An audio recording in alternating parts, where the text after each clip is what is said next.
नमस्कार दोस्तों, स्वागत है आपके अपने चैनल विधि जुडिशियल एकेडमी में and we are trying to understand the concept of fundamental rights. Up to now we have covered 3 lectures on the fundamental right. One was relating to the meaning, second was relating to the origin and development, and third was relating to the purpose of incorporation of the fundamental rights in the constitution. उनको हमने बहुत अच्छे तरीके से समझ लिया है. I hope कि आपने वो कर लिया होगा. नहीं किया होगा तो प्लीज़ उन लेक्चर्स को जरूर देखना सीक्वेंस में. नाउ इस लेक्चर में अब हम जो करने वाले हैं, we are going to discuss new judicial trends. New judicial trends in the interpretation of the provisions of Part 3rd. Part 3rd means fundamental rights. Fundamental right से रिलेटेड चैप्टर की इंटरप्रिटेशन से संबंधित क्या ट्रेंड्स रहे हैं. इस lecture को मैंने दो पार्ट में दो वीडियोस में डिवाइड किया है और इसमें हम लोग डिस्कस क्या करने वाले हैं. We are going to discuss 5 sub points कौन कौन से हैं. Number 1, widest interpretation of the provisions of part 3rd. Second will be natural justice and due process. Third will be prisoners rights and prison reforms. तो first part में हम लोग 3 point को discuss करेंगे और जो सेकंड पार्ट होगा उसमें 4th एंड 5th पॉइंट को डिस्कस करेंगे.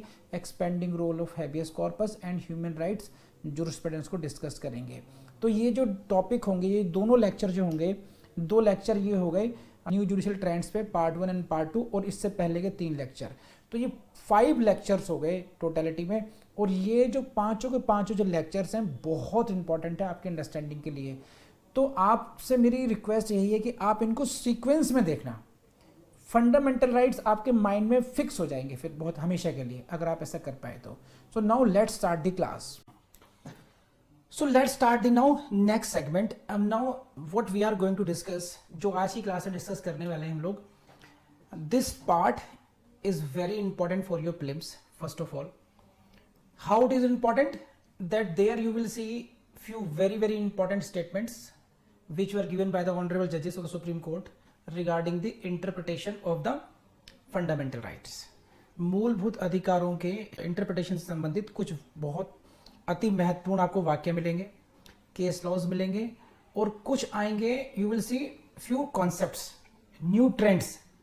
तो जिनको अगर आप समझते हैं तो आपकी जो ओवरऑल अंडरस्टैंडिंग है लॉ की, पर्टिकुलरली कॉन्स्टिट्यूशन की, वो बहुत अच्छी डेवलप होगी.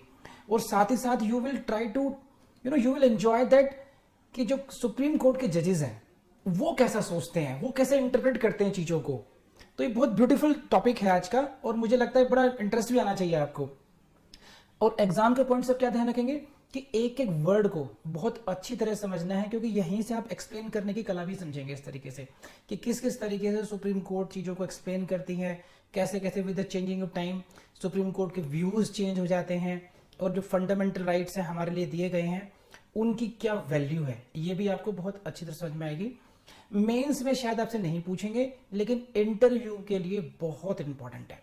इंटरव्यू के लिए और ओवरऑल अंडरस्टैंडिंग के लिए, कॉन्स्टिट्यूशन के लिए ये चैप्टर जो हम लोग पढ़ रहे हैं अभी, ये बहुत इंपॉर्टेंट है. देखो आर्टिकल 12 के बाद में फिर शुरू हो जाएंगे आर्टिकल 12, 13, 14. उससे पहले के जो कॉन्सेप्ट्स हैं ये सभी फंडामेंटल राइट्स पर लागू होंगे और ओवरऑल अंडरस्टैंडिंग के लिए बहुत इंपॉर्टेंट है. तो एक एक चीज को बहुत ढंग से समझना. तो no distraction in this class now. Please go to the board now.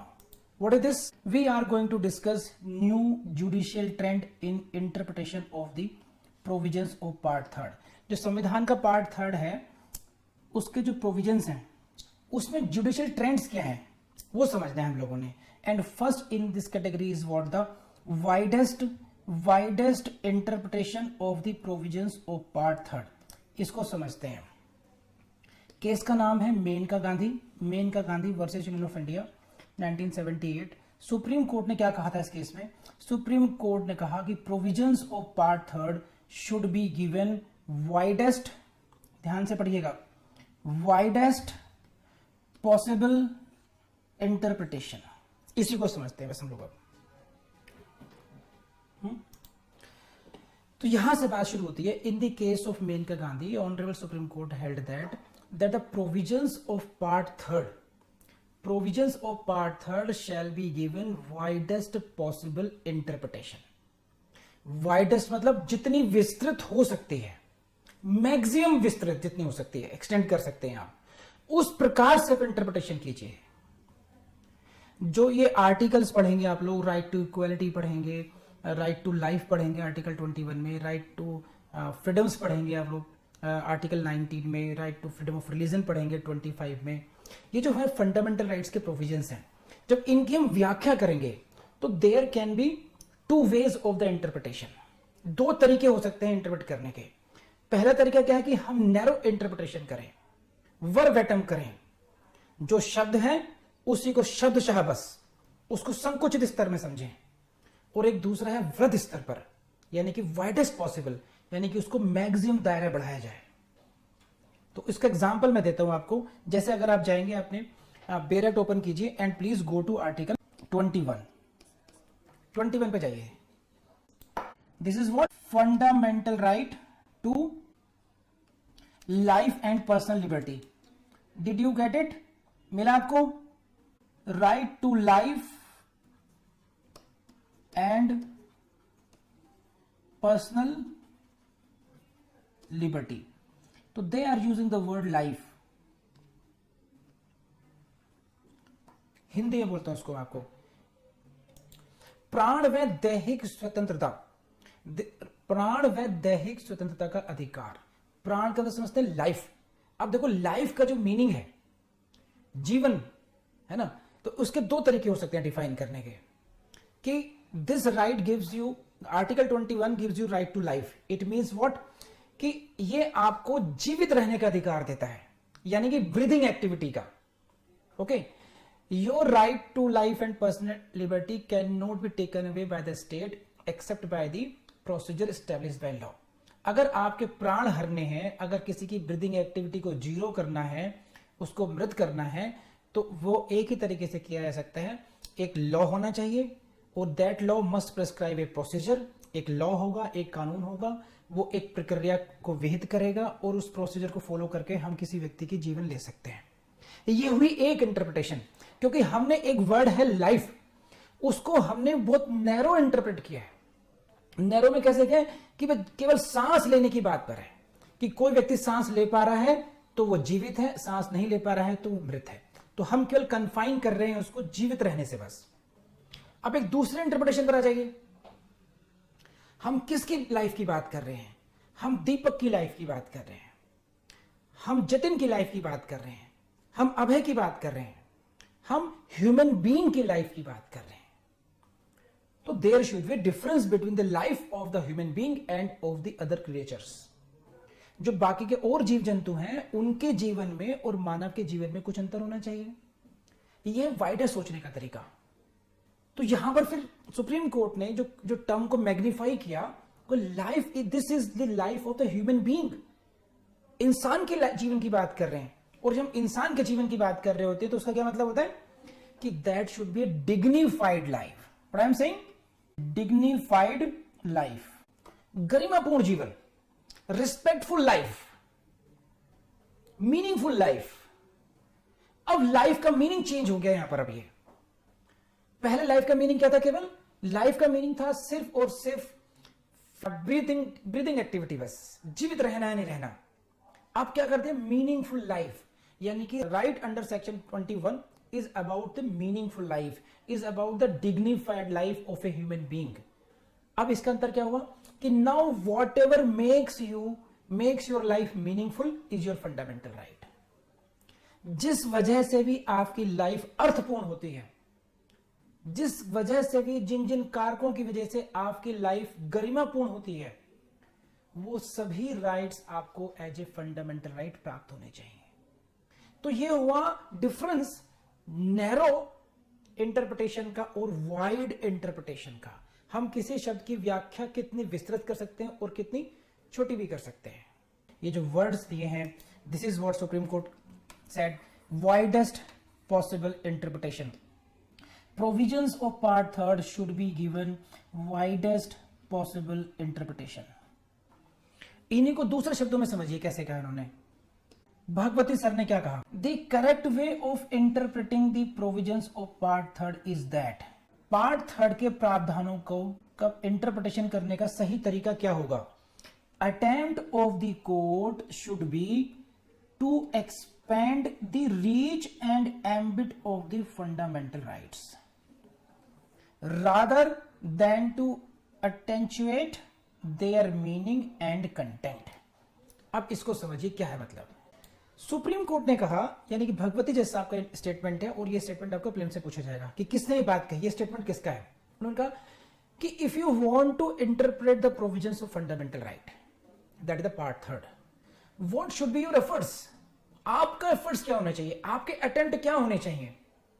Court said that you should attempt to expand the reach and ambit of fundamental rights।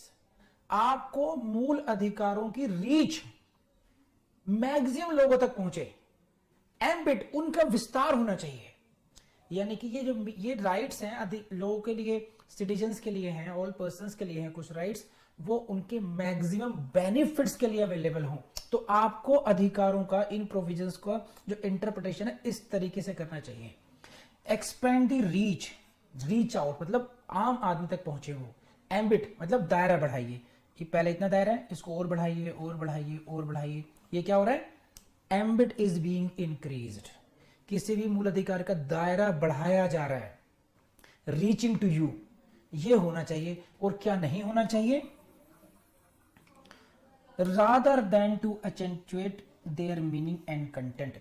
उनका जो अर्थ है, उनका जो शाब्दिक अर्थ है, उसको उस तक सीमित ना हो करके उसके उनके दायरे को बढ़ाना चाहिए।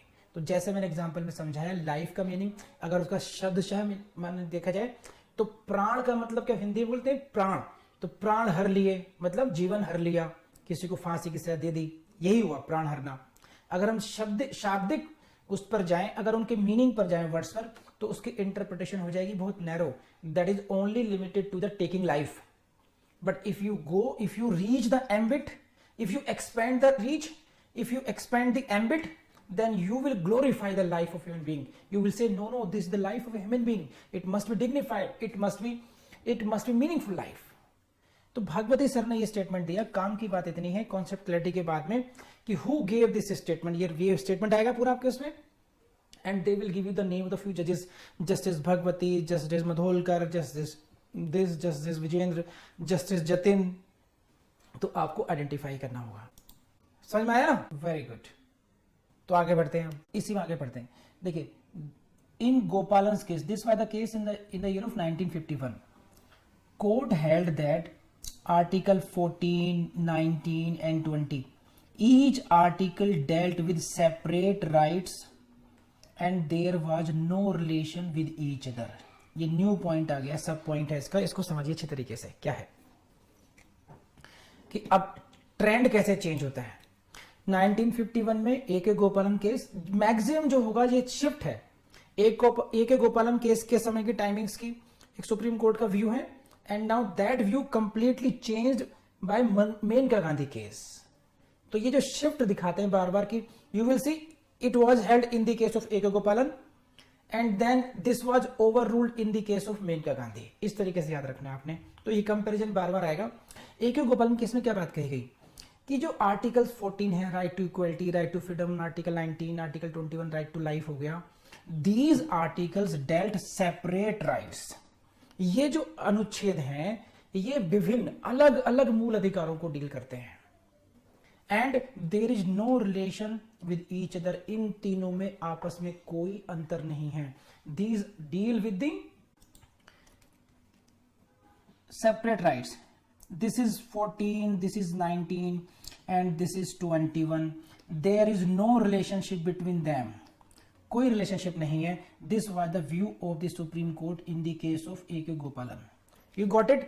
But this view was held to be wrong in the case of Maneka Gandhi. And write down P for prelims। यहां से क्वेश्चन आता है कि A.K. गोपालन केस में क्या कहा गया था। अब बाद में क्या कहा गया मेनका गांधी केस में, वो समझ लीजिए। No, they are not mutually exclusive. ये जो राइट्स ए के गोपालन ने कहा कि अलग अलग हैं, no, these rights are not mutually exclusive, they are all parts of an integrated scheme of the constitution. They form a single scheme in the constitution. इसको समझ लीजिए अच्छे तरीके से। एक एक गोपालन समझ लिया आप लोगों ने, now you have read it. अब समझिए अच्छी तरीके से, they are not mutually exclusive, they are not mutually exclusive, rather they form the part of the single scheme. वो एक योजना का भाग है। Although they are numbered at different numbers, 14, 19, 21, उनके नंबर अलग अलग हैं, but they are all parts of the same scheme. योजना एक ही है। इसको मैं ऐसे समझाता हूं, क्रिकेट की टीम है, ठीक है, क्रिकेट की टीम में there are so many players, 11 players हो गए। अब ये देखने का नजरिया है। एक एक गोपालन ने कहा कि ये जो 11 प्लेयर्स हैं, there is no relation with each other, they are different, they are mutually exclusive. ये बात कही एक एक गोपालन ने। They deal with separate rights, these are different. Modi sorry Dhoni, मैं तो मुझे तो पुराने प्लेयर से याद है, तो जो जो कुछ नाम याद है मैं उनके नाम लेता हूं। धोनी, तेंदुलकर, रोहित शर्मा, विराट कोहली, भाई ये सब अलग अलग है, इनका आपस का कोई नाता नहीं है। ये बात किसने कही? गोपालन केस में कही गई। लेकिन मेनका गांधी ने कहा कि no no no no, they are not mutually exclusive. अलग अलग दिखते हैं, अलग अलग नंबर्ड हैं, but they are a team. वो एक सिंगल टीम है। वो समझे आप? तो different but forming a scheme. ये जो वर्ड है इसको समझने की कोशिश करो आप लोग। ये form a single scheme, form a team, समझाने की बात कर रहा हूं, team. There is integrated scheme in the constitution and these articles are all parts of that. ये जितने भी प्लेयर्स हैं ये एक टीम का भाग हैं। All are part of a single team, all fundamental rights are part of a single integrated scheme of the constitution. संविधान की एक योजना है, एकीकृत योजना है, और उसी का सब ये भाग हैं। आप इनको अलग अलग नहीं देख सकते हैं। ये कुछ इस तरीके का मामला है, ये सब आपस में इंटरमिंगल्ड हैं। You can not see them separate from each other. तो प्लीज लेट मी नो आपको ये बात समझ में आई या नहीं आई। एक और तरीके समझाता हूं, फनी तरीके से आप रिलेट कर सकते हैं। मान लीजिए शादी का समारोह है मैडम अदिति श्रीवास्तव का। अदिति श्रीवास्तव के यहाँ मैरिज फंक्शन है and all you guys goes. Shashank की एंट्री होती है, कुछ फ्री में खाने का होता है ना। दीपक भी चला गया, दीपा मेहता भी चले गई। अलग अलग जगह स्टॉल्स पे आप लोग खड़े हो गए, ठीक है, और बाद में पकड़े गए। तो एक व्यू क्या हुआ एक एक गोपालन का कि दीज आर सेपरेट गाइज, भुक्कड़ लोग हैं अलग अलग ये।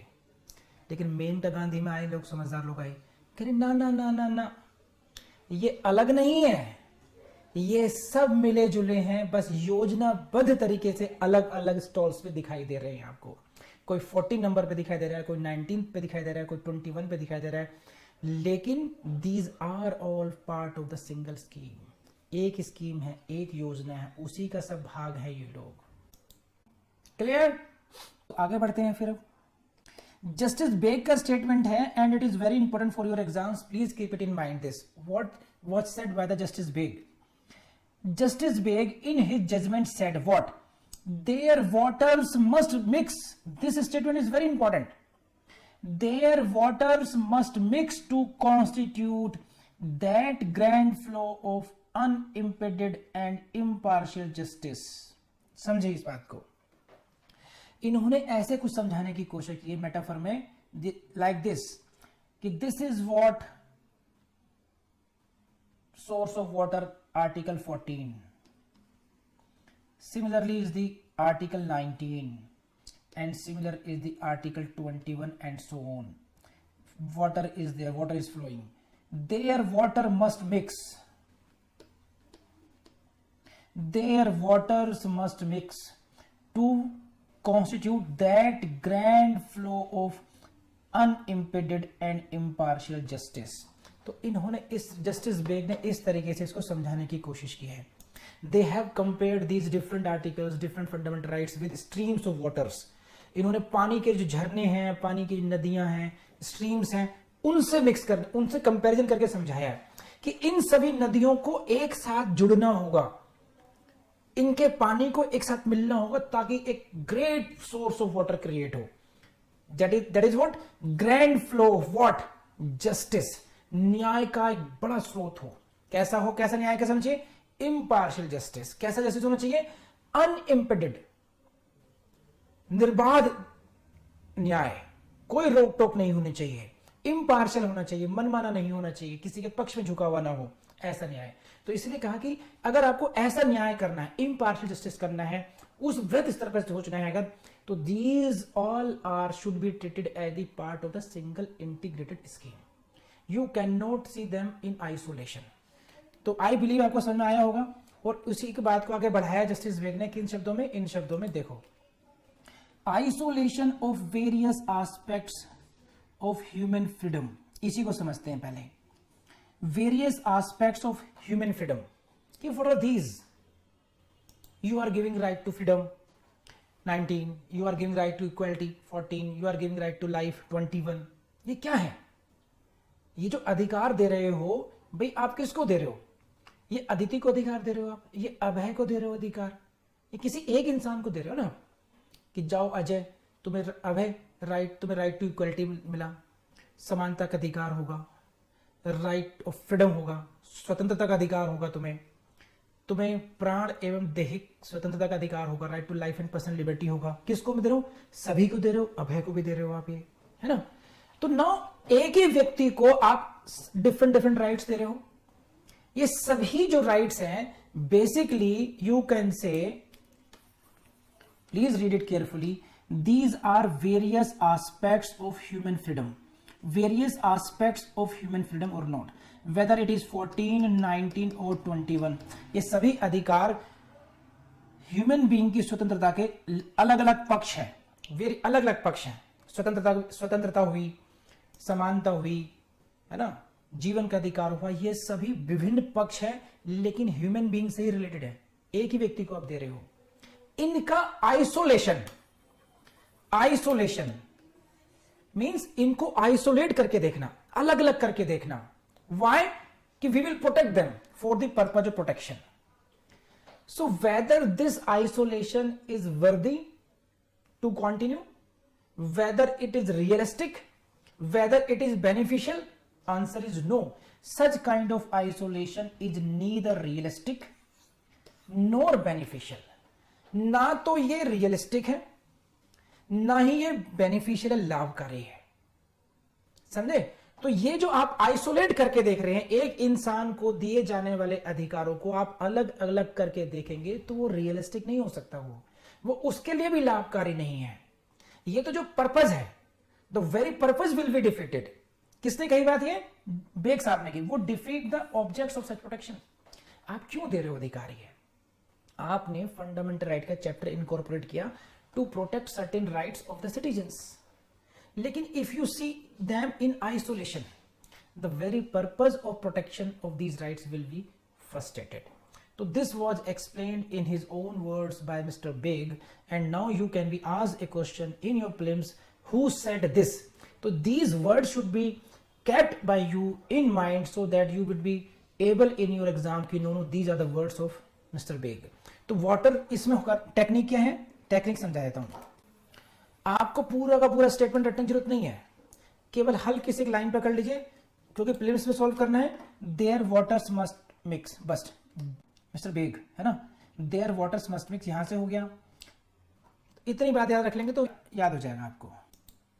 इतना हो गया तो बढ़ूं आगे। अब मैं आगे बढ़ता हूं, नेक्स्ट पॉइंट पर आ जाते हैं। ये सभी जुडिशियल ट्रेंड्स चल रहे हैं कि इंटरप्रिटेशन का तरीका क्या हो गया। तो ये सारे इंटरप्रिटेशन के हम लोग तरीके पढ़ रहे हैं। वाइडेस्ट पॉसिबल इंटरप्रिटेशन, उन सभी को आइसोलेट नहीं, उन सबको एक इंटीग्रल स्कीम का पार्ट मानते हुए चलना।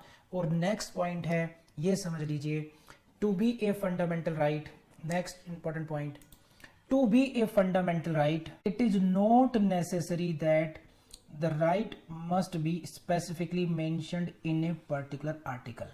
कि किसी अधिकार को, if there is any right,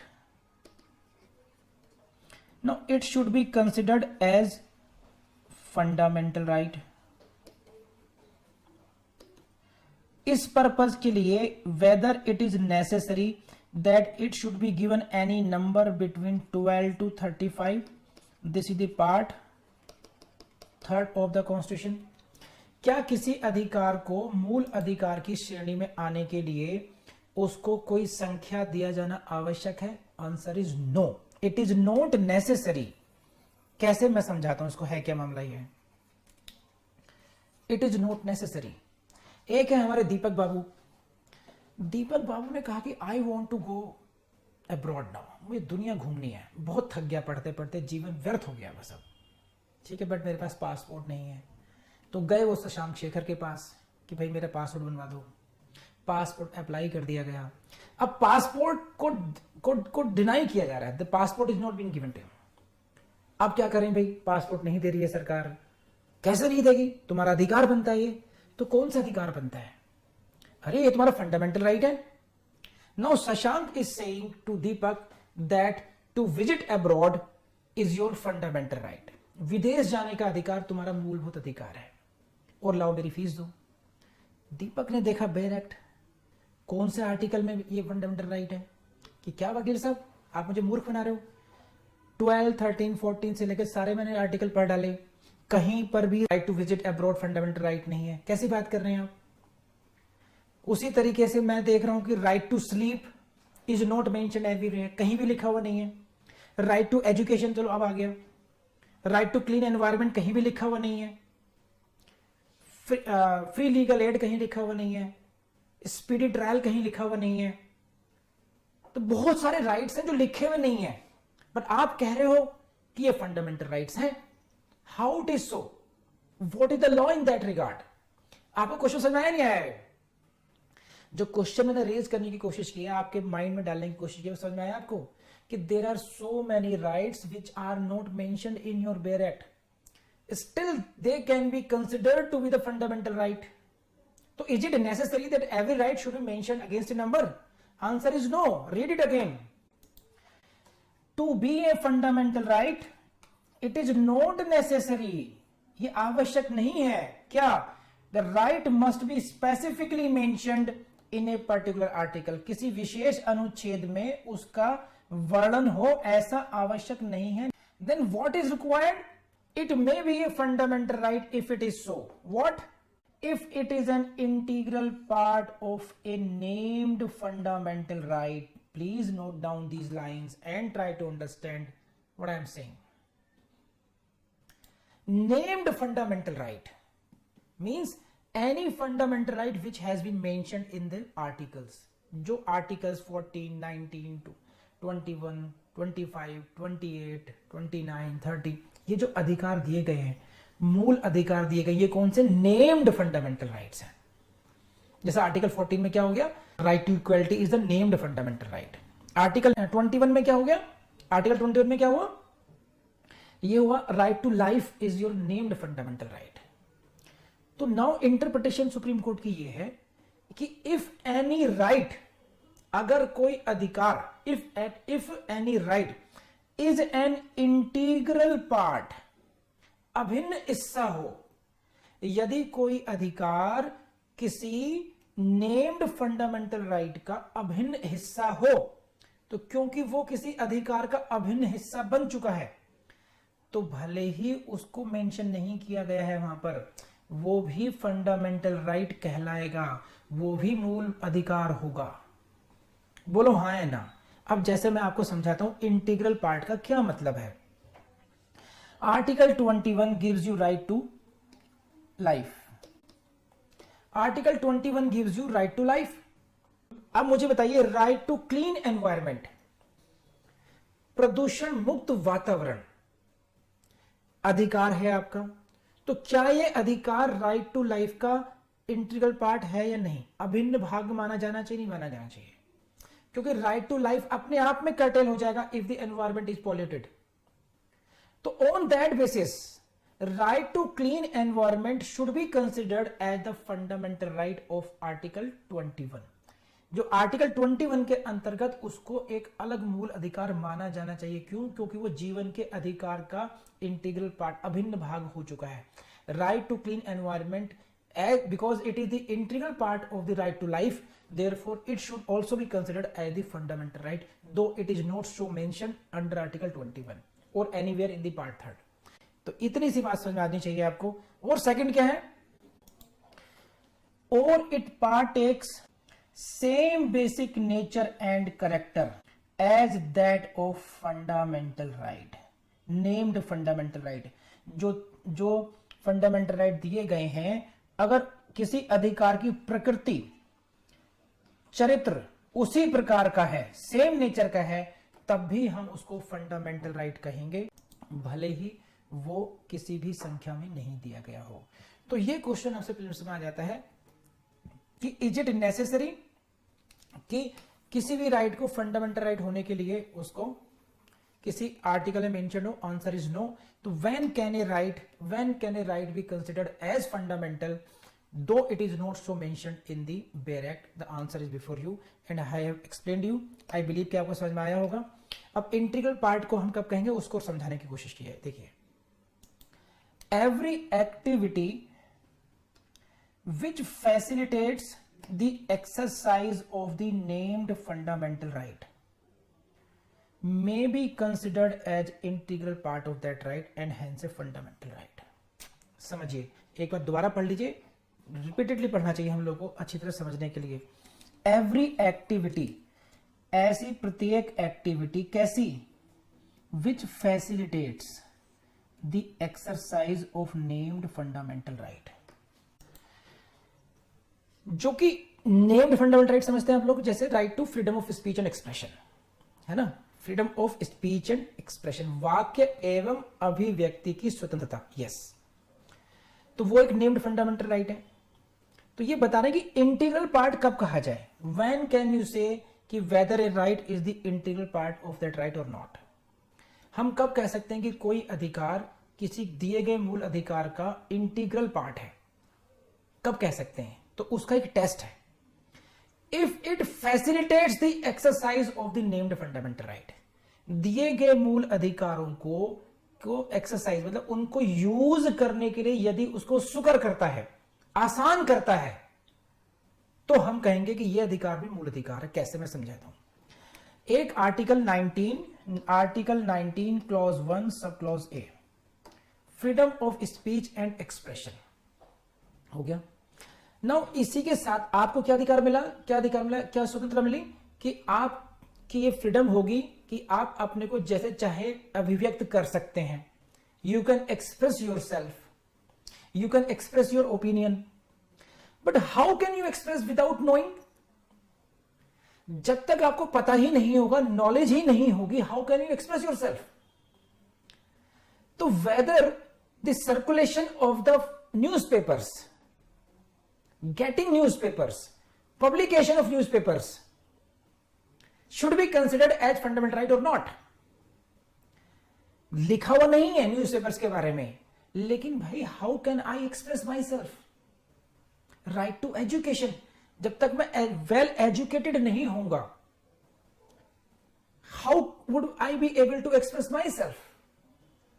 So if I am being educated, if I am reading the newspapers, I would be in a position to express myself in a better way.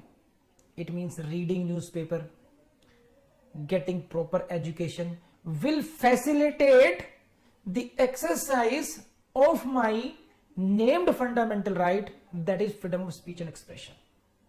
Therefore, these rights, right to education, right circulation of the newspapers, blah blah blah, whatever is facilitating my named fundamental right should be considered integral part, और integral part हो गया तो फिर उसको fundamental right माना जाना चाहिए, though it is not named in the constitution. तो प्लीज लेट मी नो आपके पास समझ में आई नहीं आई। Come on.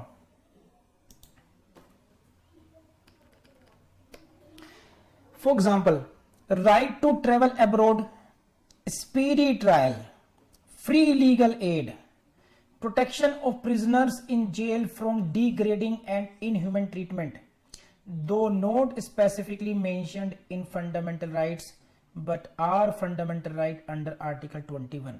इस एग्जाम्पल को मैं अच्छी तरीके से समझाता हूं। देखिए क्या है, स्पीडी ट्रायल, स्पीडी ट्रायल है ना, what is this? Now suppose कीजिए जो जतिन भाई साहब हैं ये ट्रेवल कर रहे हैं, he is travelling in A train, और कोई चोर आता है चोरी करते हुए और पकड़े जाने के डर से जो उसने चुराया था पर्स वगैरह इनकी पॉकेट में डाल देता है। Now allegation is made against Jatin that he has committed theft of the purse. Though Jatin is innocent, but now there is an allegation and now he is facing trial. He is facing trial. Now Jatin is the judicial services aspirant, but a criminal charge has been imposed against him. Now what he wants, that this trial should end at earliest possible, so that I may fill the forms. But that is not happening. वो नहीं हो पा रहा है ऐसा. He is not getting speedy trial. अब आप ये देखो, ये तो एक हुआ. या एक व्यक्ति ऐसा हो सकता है कि वो जेल में ही है, उसको जमानत भी नहीं मिल रही है और ट्रायल भी आगे नहीं बढ़ रहा है, मुकदमा भी खत्म नहीं हो रहा है. तो इसका इंपैक्ट क्या होगा? Their life will be ruined. 5 साल बाद, 10 साल बाद, even if they are acquitted, but their life must have gone under so many troubles कि वो acquittal is now meaningless for them. Yes और नो, है ना? तो वो एक्विटल भी मीनिंगलेस हो जाएगा. इसीलिए अगर स्पीडी ट्रायल हो तो आपका जो राइट टू लाइफ है वो उसको you can exercise in a better way. आपको जो संविधान ने राइट दिया है, right to life, that can not be enjoyed in the absence of speedy trial. Therefore, even though the right of speedy trial is not mentioned in the constitution, but because it is the integral part of the right to life, therefore it is considered as a fundamental right under article 21. तो I believe आपको समझ में आया होगा अच्छी तरीके से कि इंटीग्रल पार्ट का होने का क्या मतलब है. मैंने रिपीटेडली अलग अलग एग्जांपल से आपको समझाने की कोशिश की है. नेक्स्ट पॉइंट समझिए इस बात को. The validity of a law. The validity of a law, which law? Infringing fundamental rights. If there is a law, यदि कोई एक विधि है, कोई कानून है, कैसा कानून है? एलिगेशन ये है that infringes fundamental right, कि वो कानून आपके मूल अधिकारों का उल्लंघन करता है. सही है? तो now you want to test it.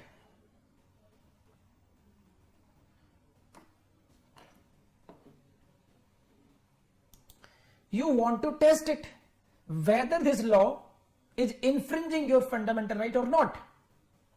Now, suppose, for example, this law is taking away your right of life and personal liberty. ये आपके प्राण एवं दैहिक स्वतंत्रता का जो अधिकार है अनुच्छेद 21 में, वो उसका हनन कर रहा है. यानी कि दिस इज 21 वायलेटिंग आर्टिकल 21. क्यों वायलेट कर रहा है? वायलेट कर रहा है कि साहब ये लीशा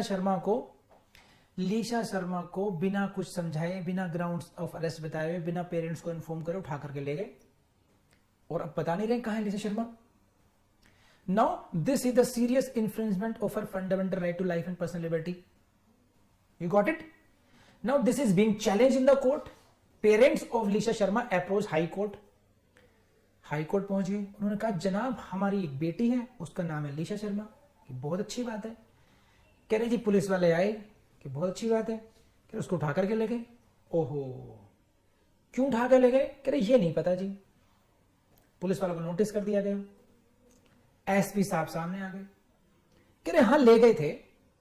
तो ठीक है, कौन से कानून के अंतर्गत ले गए थे? कि XYZ एक्ट है. That XYZ act allows us to take away anyone if there is a danger to the security of the nation. अगर भारत की सुरक्षा को किसी व्यक्ति से खतरा है तो ये एक्ट हमें परमिट करता है, कि हम किसी व्यक्ति को घर से उठा लाएं. कह रहे बहुत बढ़िया. तो दे आर सेइंग कि you are infringing their fundamental right. ये कह रहे हैं कि आप इनके मूल अधिकारों का हनन कर रहे हैं. कह रहे बिल्कुल नहीं कर रहे. आर्टिकल 21 ने क्या कहा जनाब? कि there must be a law. एक कानून होना चाहिए, हमारे पास है XYZ. There should be a procedure prescribed by the law. XYZ Act prescribes a procedure. We followed that procedure. अब लीशा शर्मा के फादर कह रहे हैं कि नहीं जनाब, mere procedure is not enough. बात केवल प्रोसीजर की नहीं है. आर्टिकल 21 की एसपी साहब कह रहे हैं जनाब हमने आर्टिकल 21 कंप्लाई कर दिया. There must be a procedure established by law. Now they are being deprived according to law. पापा जी ने कहा लीशा के नहीं सर जनाब आप आर्टिकल 19 को ही पढ़ना पड़ेगा. 19 को भी पढ़ना पड़ेगा, 14 को भी पढ़ना पड़ेगा। That law should be valid as per article 14 and as per 19 as well. केवल लॉ की टेस्टिंग 21 के हिसाब से नहीं होगी जनाब, जो बाकी जो आर्टिकल्स हैं उनको भी परखा जाएगा कि ये एक्ट उनके अंतर्गत भी है या नहीं है।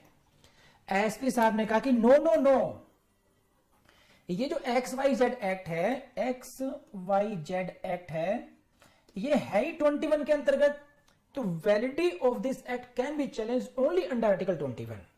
Leesha Sharma father, no no, validity should be checked under article 14, 19, 21 read together. You cannot check the validity only against article 21.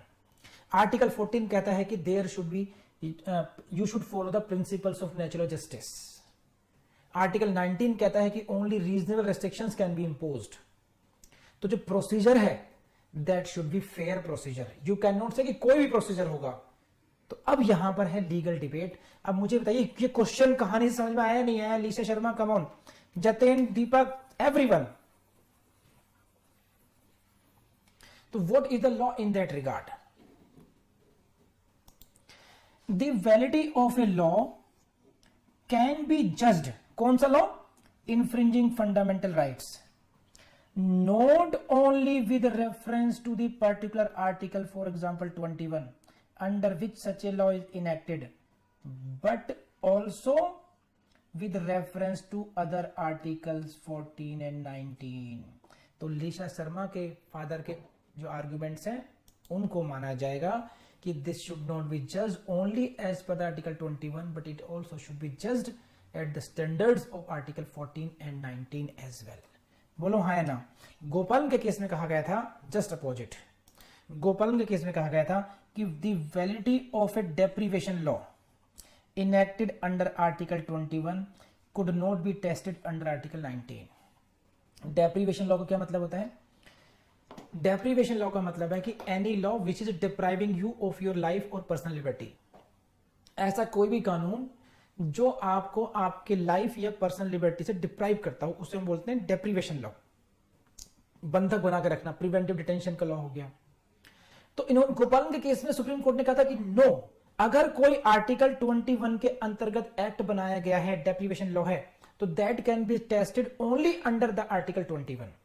You can not test it under article 19। But अब मेनका गांधी केस में कहा गया कि नहीं, ये ओवररूल कर दिया गया। और जो मैंने बात समझाई थी, मेनका गांधी केस में कहा गया कि नहीं, not only with 21 but also 14 and 19। The law should pass the test of all the articles related to the fundamental right. वो जो कानून है वो सभी मूल अधिकारों के अनुरूप होना चाहिए। अगर वो कोई सभी फंडामेंटल राइट को वायलेट करेगा तो फिर उसको शून्य घोषित कर दिया जाएगा। बोलिए हाँ या ना? तो ये कहा गया मेनका गांधी के केस में। ए लॉ, कौन सा? Depriving a person of his personal liberty under article 21 must also satisfy the test of reasonableness under 14 and 19। तो this is what Maneka Gandhi इस केस कि कोई भी ऐसे कानून को जो कि आर्टिकल 21 के अंतर्गत बनाया गया हो लेकिन उसको फिर भी आर्टिकल 14 और 19 की शर्तों का पालन करना पड़ेगा, उसको जो रीजनेबलनेस का जो टेस्ट है उसको पास करना होगा। तो मुझे पूरी उम्मीद है कि यहां तक आपको बहुत अच्छे तरीके से समझ में आया होगा। Natural justice and due process, this is the next sub heading of this topic. Natural justice and due process, इसका क्या मतलब है ये समझिए पहले।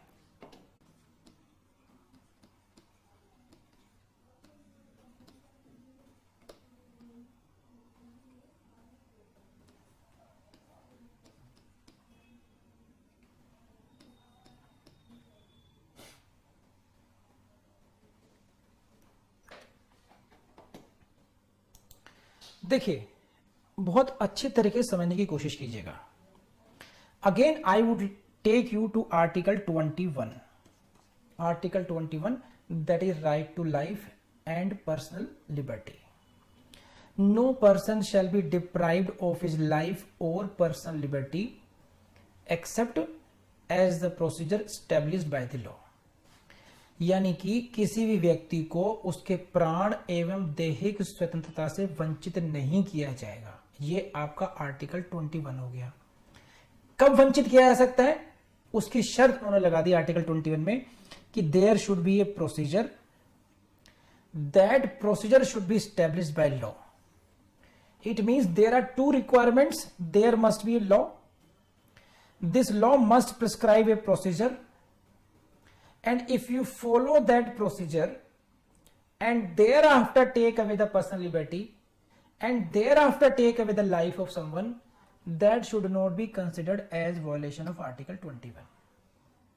यदि कोई कानून है, उस कानून में कोई प्रक्रिया दी गई है, आपने उस प्रक्रिया का पालन किया, उसकी प्रक्रिया का पालन करते हुए आपने किसी व्यक्ति को बंदी बना लिया, यानी कि उसकी पर्सनल लिबर्टी से उसको डिप्राइव कर दिया, या उसकी जान ले ली, यानी कि उसके प्राण ले लिए, क्योंकि आपने एक ऐसे प्रोसीजर को फॉलो किया है जो कि लॉ के द्वारा दिया गया है, तो यह कहा जाएगा कि आर्टिकल 21 का आपने वॉयलेशन नहीं किया।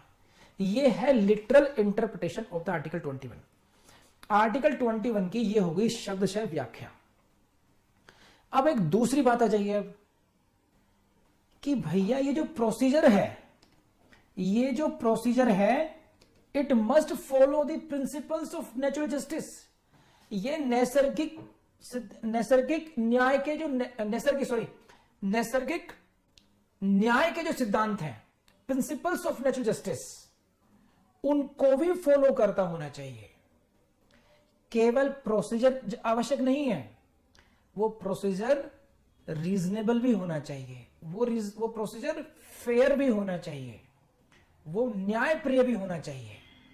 ये कुछ ऐसे हो गया कि शशांक के लिए कहा जाए कि शशांक तुम हमारे यहां जुडिशरी की कोचिंग ले लो और आपको क्लास दी जाएगी, तो क्या क्लास देना पर्याप्त है या क्वालिटी ओरिएंटेड क्लासेस देना जरूरी है?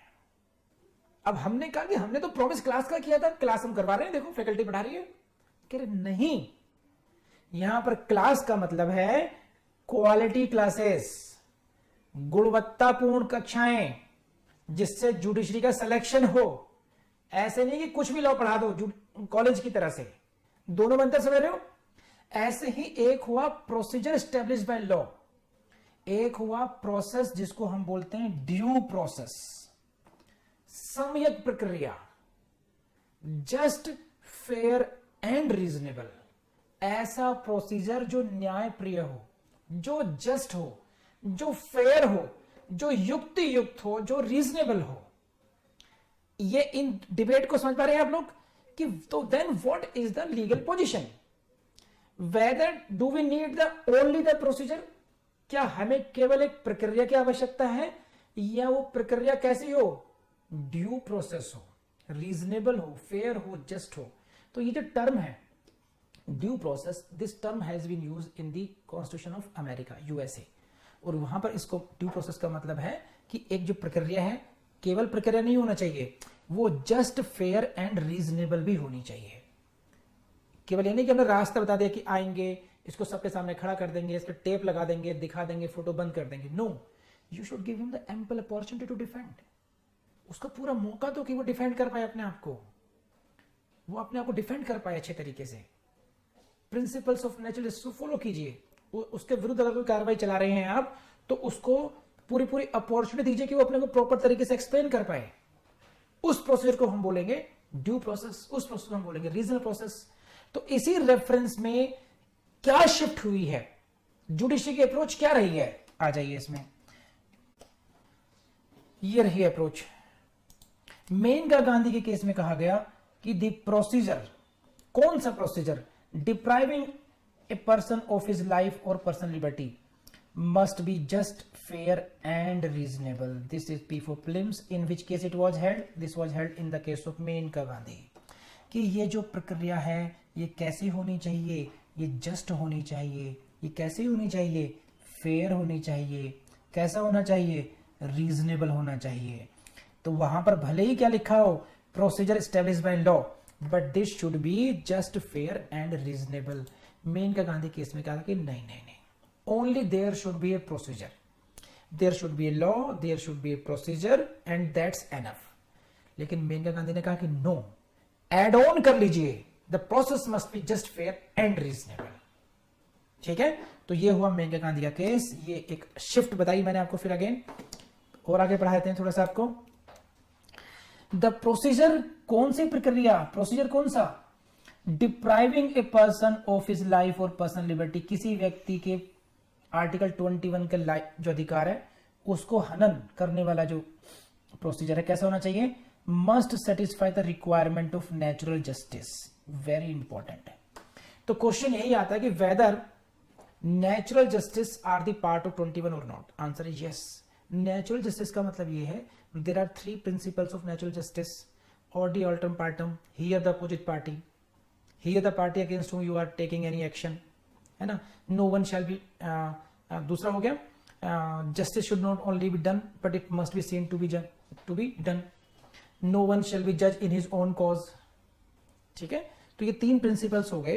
तो नेचुरल जस्टिस है, तो इन्होंने कहा कि जो प्रोसीजर है that must satisfy the requirement of natural justice. वही व्यक्ति जज बना हुआ ना हो जिसकी उससे दुश्मनी हो, जिसका उसमें अपना इंटरेस्ट हो। ऐसा जिस व्यक्ति की आप लाइफ ले रहे हैं, पर्सनल लिबर्टी ले रहे हैं, उसको मौका तो दो सुनने का, उसका डिफेंस तो सुनो। तो वो सारी बातें आ गई। तो इन्होंने यही कहा कि भाई नेचुरल जस्टिस भी आर्टिकल 21 का अब कंपोनेंट है फेयर प्रोसीजर का। Procedure must be fair. तो ये है शिफ्ट फ्रॉम गोपालन टू मेनका गांधी। कर लेंगे आप लोग। और इसी रेफरेंस में एक स्टेटमेंट है कृष्णा अय्यर साहब का, ये फिल्म से पूछा जाता है, ये रहा, natural justice is a distillate of due process. इस लाइन को ऐसे कैसे याद कर लीजिए, समझा मैं चुका, वो सब एक ही बातें हैं, बस कृष्णा अय्यर साहब से लिंक कर लीजिए इसको। The concept of natural justice and due process were rejected in Gopalan case, ये समझा चुका, and approved in Maneka Gandhi case, ये शिफ्ट हो गई। ये जस्टिस अय्यर का स्टेटमेंट है, ट्रू, ये सच है, स्टेटमेंट है उनका, true, our constitution has no due process clause और 8th amendment of the American constitution. Justice Iyer ने कहा कि यह बात सच है कि हमारे संविधान में ड्यू प्रोसेस क्लॉज नहीं है। ड्यू प्रोसेस में समझा चुका आपको, या 8वां अमेंडमेंट जैसा कि यूएसए में है वो नहीं है। यह बात सच है, यानी कि बेरेट में ऐसा लिखा हुआ नहीं है। लेकिन 2 केस ऐसे हैं, but after RC Cooper case या फिर and Maneka Gandhi case. After RC Cooper, after Maneka Gandhi case, consequence is the same. जो कॉन्सिक्वेंस यूएसए में है, same principles are followed in India as well. तो वहां पर अमेरिका में तो ड्यू प्रोसेस क्लॉज है, वहां पर तो 8th अमेंडमेंट है स्पष्ट, वहां तो एक्सप्लिसिट रूप में, एक्सप्रेस फॉर्म में है। लेकिन because of the decisions in these 2 cases, RC Cooper and Maneka Gandhi, consequence यहां पर वही सेम है।